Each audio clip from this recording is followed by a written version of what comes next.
folks, the people of this nation have spoken. They've delivered us a clear victory, a convincing victory, a victory for we the people. We've won with the most votes ever cast on a presidential ticket in the history of the nation. 74 million.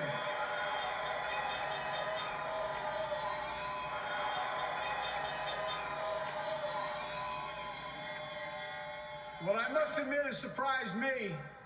Tonight, we're seeing all over this nation, all cities and all parts of the country, indeed across the world, an outpouring of joy, of hope, renewed faith in tomorrow, bring a better day. And I'm humbled by the trust and confidence you've placed in me. I pledge to be a president who seeks not to divide, but unify.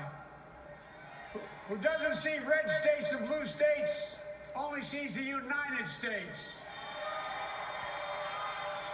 And work with all my heart, with the confidence of the whole people, to win the confidence of all of you. And for that is what America, I believe, is about. It's about people. And that's what our administration will be all about.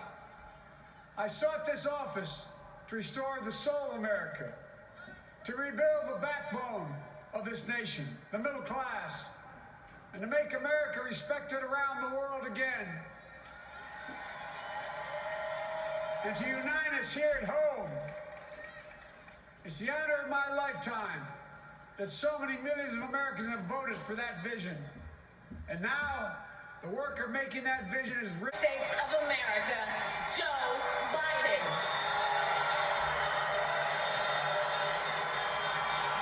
And there he is, bounding onto the stage. Just a few weeks short of 78 years old, determined not to show it right now, feeling this moment. Joseph Robinette Biden Jr., who will be the 46th President of the United States. Fist bump for these times. Joe Biden and Kamala Harris first brought together by Joe Biden's late son, Beau, who was Attorney General of Delaware. Kamala Harris served as Attorney General of California. They worked together. Had a warm relationship, tested during the campaign. She went on the attack during the first debate, but they overcame that. And tonight, she celebrates being the first woman Vice President-elect of the United States. We can imagine that electric smile behind the mask. She's going to savor this moment.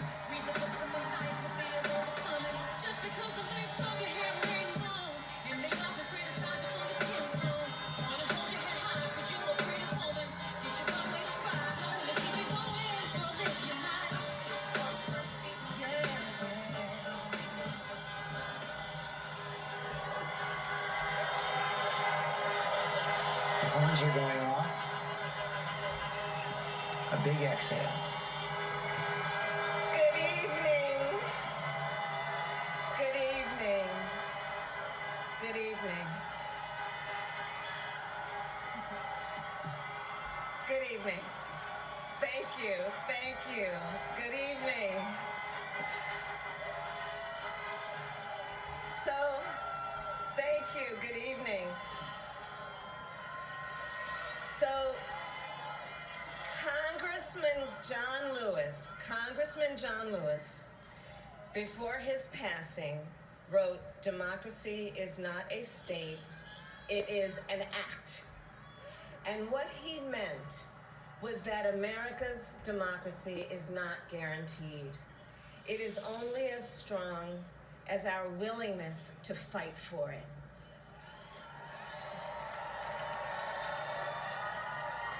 To guard it and never take it for granted. And protecting our democracy takes struggle, it takes sacrifice, but there is joy in it, and there is progress, because we, the people, have the power to build a better future.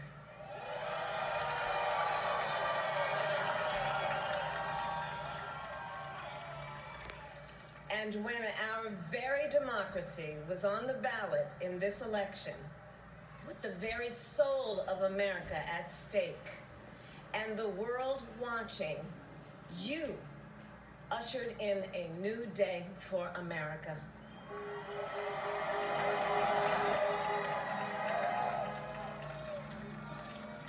To our campaign staff and volunteers, this extraordinary team, thank you for bringing more people than ever before into the democratic process.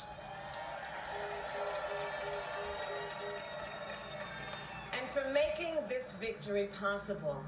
To the poll workers and election officials across our country who have worked tirelessly to make sure every vote is counted. Our nation owes you a debt of gratitude.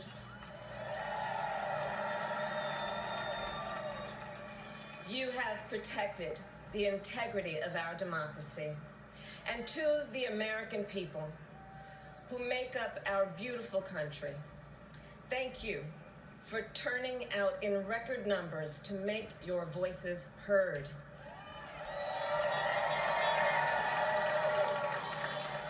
And I know times have been challenging, especially the last several months. The grief, sorrow, and pain, the worries and the struggles. But we have also witnessed your courage, your resilience, and the generosity of your spirit. For 4 years, you marched and organized for equality and justice, for our lives and for our planet. And then you voted.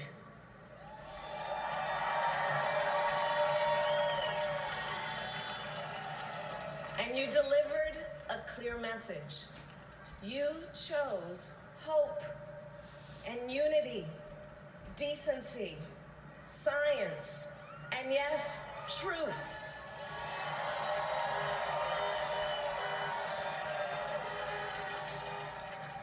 You chose Joe Biden as the next president of the United States of America.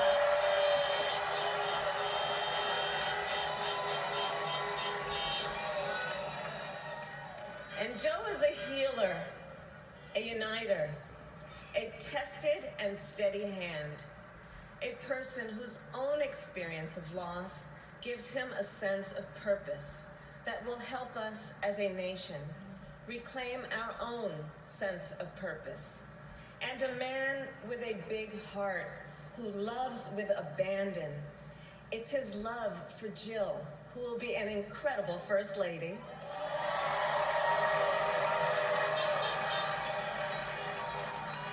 It's his love for Hunter and Ashley and his grandchildren and the entire Biden family.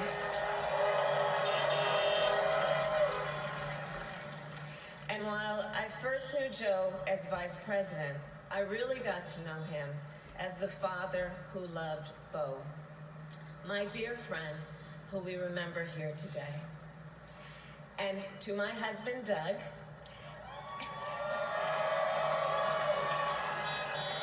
and our children, Cole and Ella, and my sister Maya, and our whole family, I love y'all more than I can ever express.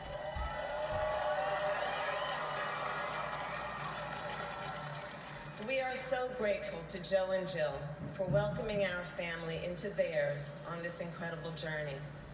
And to the woman most responsible for my presence here today, my mother, Shamala Gopalan Harris, who is always in our hearts. When she came here from India at the age of 19, she maybe didn't quite imagine this moment, but she believed so deeply in an America where a moment like this is possible. And so I am thinking about her and about the generations of women, Black women,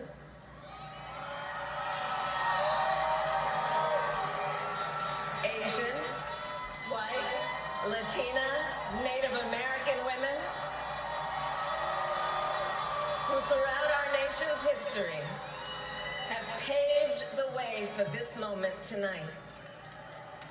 Women who fought and sacrificed so much for equality and liberty and justice for all, including the Black women who are too often overlooked, but so often prove they are the backbone of our democracy.